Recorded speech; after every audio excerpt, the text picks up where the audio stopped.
Hoje pretendemos falar sobre a Fundação de Itajubá.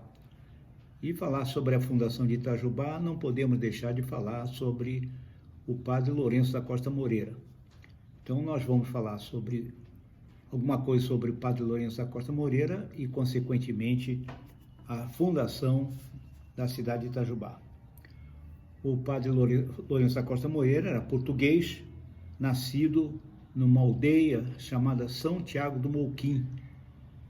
Essa aldeia pertencia ao concelho de Vila Nova do Famalicão e o distrito de Braga. Portugal tem uma divisão administrativa diferente da nossa. Então são as aldeias que ficam subordinadas a uma aldeia maior, que por sua vez fica subordinada a, vamos dizer, o que corresponde a nós, ao que é o estado. Lá eles chamam de distrito. Então o distrito, repito, de Braga. Então São Tiago do Mouquim, aldeia, o concelho de Vila Nova do Famalicão e o distrito de Braga. Padre Lourenço nasceu no dia 15 de maio de 1778 e faleceu, vamos já antecipando, depois falaremos do seu falecimento, mas faleceu no dia 14 de julho de 1855, aqui em Itajubá. Foi sepultado aqui em Itajubá. Então veja, de 1778 a 1855, ele viveu por 77 anos. O Padre Lourenço, com sua família, se instalou, veio de Portugal, ele tinha 20 anos, em 1798, exatamente 20 anos, e se instalou em Guaratinguetá. O pai dele, também religioso, foi vigário e uma figura muito interessante em Guaratinguetá, Francisco da Costa Moreira. O Padre Lourenço tornou-se presbítero muito novo, ou quiserem um diácono, né? Ele, um pré-padre muito novo, já veio para cá com os seus hábitos religiosos. E quando ocorreu um fato aqui na antiga Itajubá, o senhor sabe que Delfim Moreira era a Itajubá daquela época. Então houve um fato muito marcante que foi o falecimento do vigário lá de Delfim Moreira, vamos falar Itajubá, que era a Itajubá da época. O vigário chamava-se Joaquim José Ferreira. Com o seu falecimento ficou vago, a paróquia ficou vaga lá e foi designado então o Padre Lourenço da Costa Moreira para ocupar essa vaga em Itajubá, Delfim Moreira. O Padre Lourenço então foi designado para lá e esteve lá, mas ele não gostou do local considerado por ele muito frio, poucas comunicações, era uma baixada, muito vento, pouca insolação, difícil, não era agricultável, muito difícil, observava que até a própria lavoura lá era difícil, era penosa por causa da irregularidade do solo. Então ele entendeu que não havia meios de progresso na Itajubá antiga, Itajubá velha, vamos dizer assim. Então decidiu, uma ocasião, reunindo seus acompanhantes, seus missionários, resolveu comentar com eles essa dificuldade e a ideia de se transplantar para um local mais aprazível, a Itajubá. E logo recebeu uma aprovação de grande número dos seus adeptos lá, não é?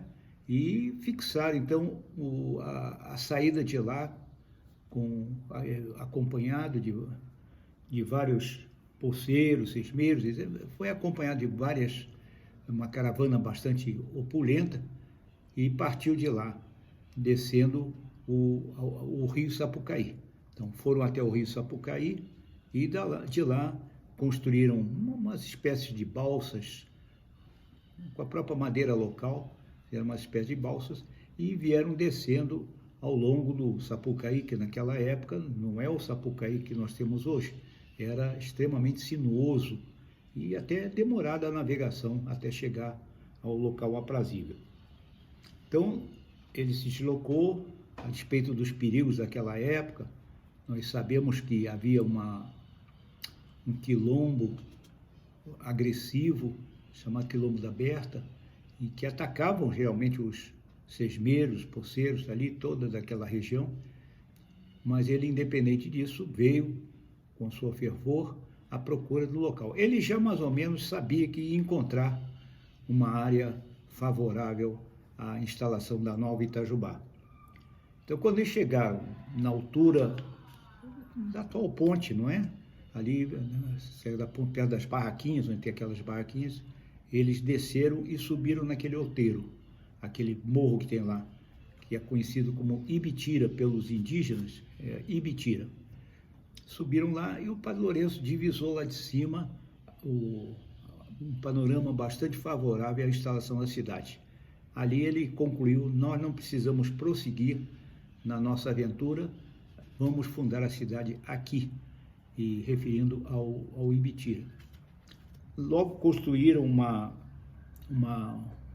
pequena capela, uma construção meia rude, e realizaram uma missa em cima daquele outeiro, onde hoje nós temos a nossa matriz de Nossa Senhora da Soledade, exatamente ali naquele local.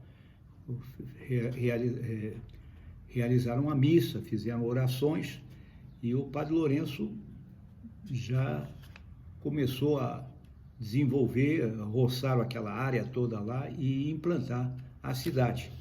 Prontamente foi aberto um caminho, mais ou menos atual, Rua Coronel Renault, abriram até lá embaixo e denominaram como Rua Direita, primeiro nome da Rua Coronel Renault, Rua Direita. E lá embaixo, na atual praça, em torno da Praça Teodomiro Santiago, abriram aquele largo e denominaram Largo dos Passos. Foi praticamente a primeira praça de Itajubá, que teve então o nome de Largo dos Passos. Os sesmeiros que ocupavam, porque aqui a área, como nós já falamos anteriormente, era ocupada por índios, não é? Mas tinha os sesmeiros, espaço, não havia nenhuma povoado, não havia, aqui em Itajubá existiam os sesmeiros, receberam terras aqui para cultivar e prontamente apoiaram a iniciativa do Padre Lourenço. O proprietário daquela área onde o Padre Lourenço rezou a primeira missa chamava-se Francisco Alves. Era proprietário de uma área enorme ali e prontamente doou para a igreja aquela montanha, aquele morro, o Ibitira, e toda aquela área que o Padre Lourenço intentou já construir algumas casas, modestas, mas construir algumas casas para aqueles que o acompanharam nessa expedição. E se entusiasmou por isso e foi desenvolvendo. Ele até é célebre uma frase do Padre Lourenço, ele vaticinou que em breve aquele local seria uma vila de nome.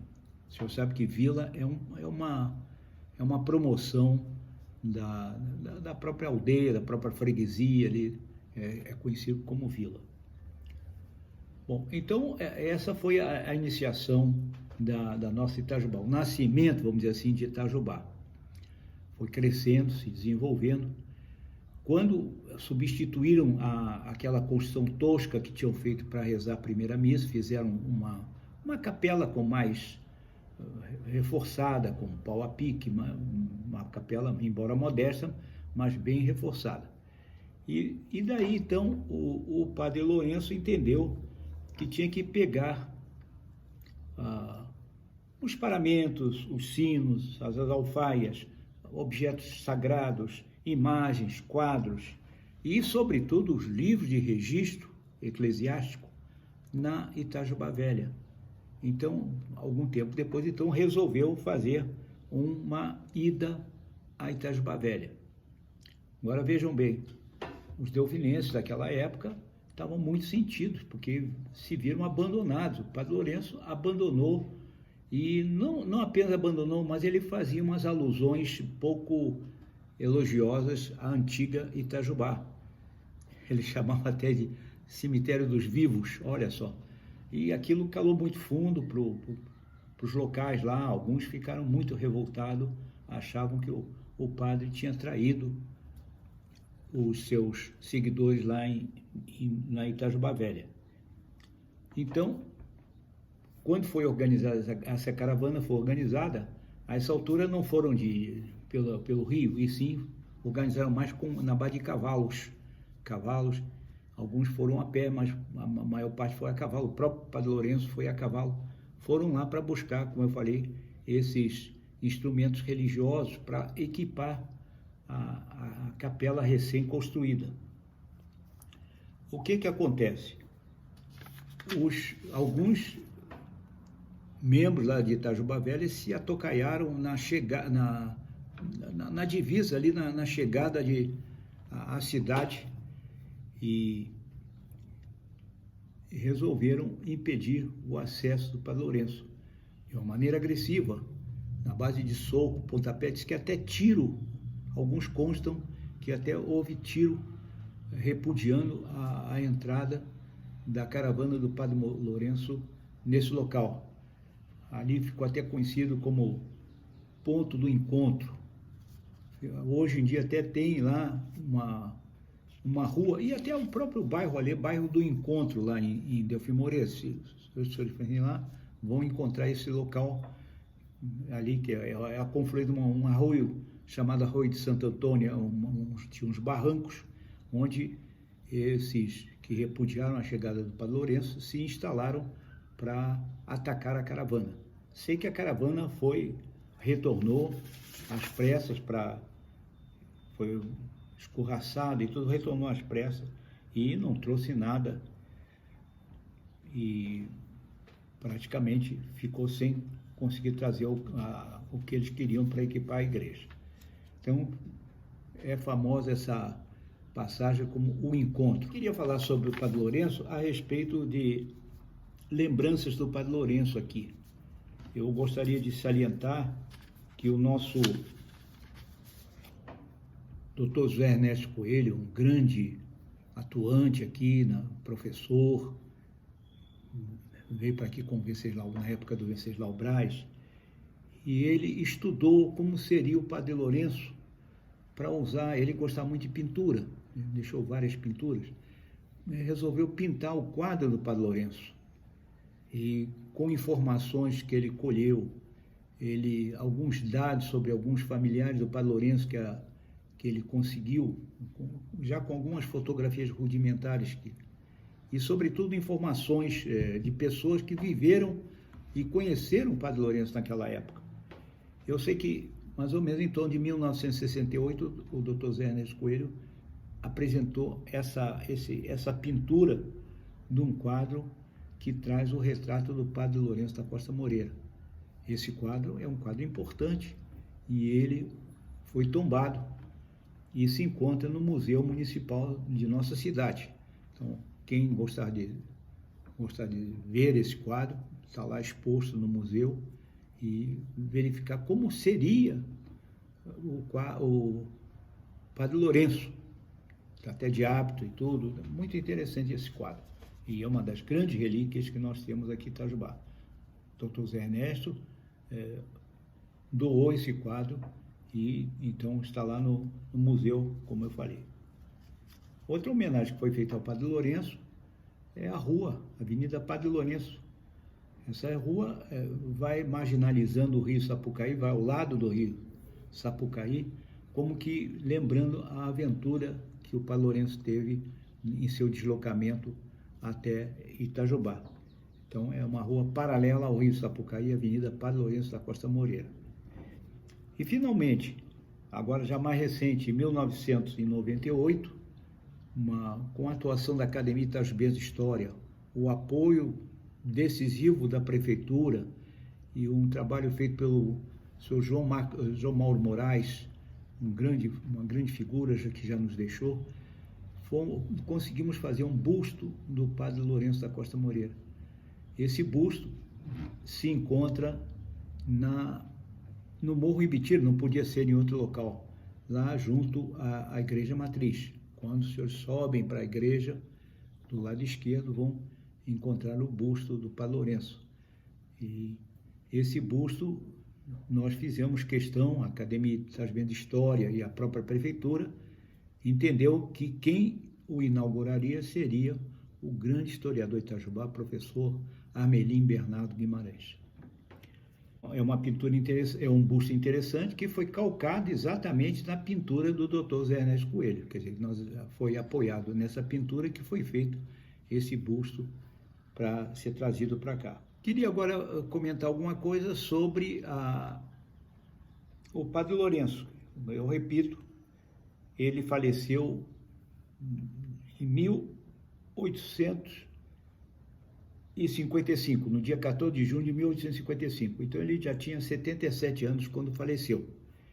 E ele, que nasceu em 1778, ele deixou um grande histórico, uma coisa extraordinária aqui para Itajubá.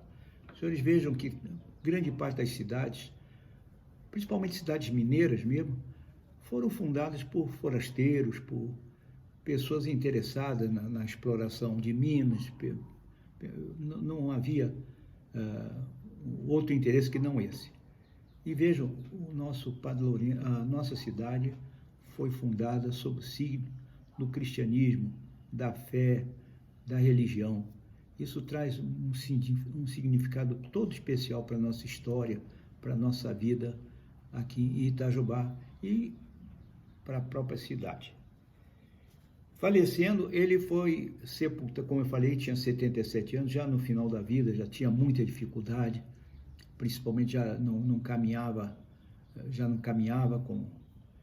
mas foi sepultado no antigo cemitério do Rosário. Aí vem uma parte penosa, porque ele foi sepultado e depois esse cemitério, como eu falei, esse cemitério do Rosário foi desativado e não houve um cuidado especial em remover os seus ossos e colocar no lugar que tanto merecia como fundador de nossa cidade. Perdeu-se. E com isso, então, nós perdemos também aquela memória, aquele respeito, aquela referência que o Padre Lourenço tinha. Então, era isso que eu queria falar sobre essa história do Padre Lourenço.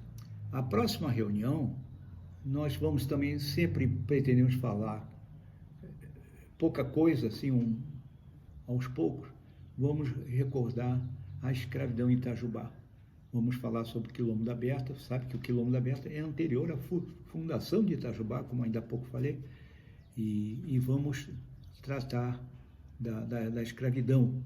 Recordando também outro aspecto importante, que eu acredito que muita gente não saiba.